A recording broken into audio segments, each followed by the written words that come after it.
Maharashtra TV9 news, संकल्प सर्वसामान्यांच्या हिताचा। बारामतीतील गावाला दिवाळीत आईला घेऊन जात असलेल्या मोठ्या भावाला धाकट्या भावाने तीक्ष्ण हत्याराने वार करून जखमी केले। याबाबत रमेश भोसले यांनी हडपसर पोलीस ठाण्यात फिर्याद दिली आहे। त्यावरून पोलिसांनी प्रदीप भोसले याच्यावर गुन्हा दाखल करण्यात आला आहे। ही घटना हडपसर येथील उड्डाण पुलाखाली 15 ऑक्टोबर रोजी रात्री 9 वाजता घडली।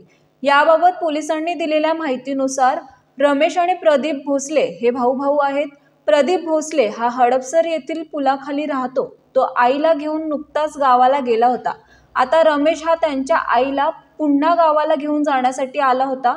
पुन्हा आईला गावाला घेऊन जाऊ नको असे प्रदीप याने रमेशला सांगितले। त्यावरून त्यांच्यात वाद झाला।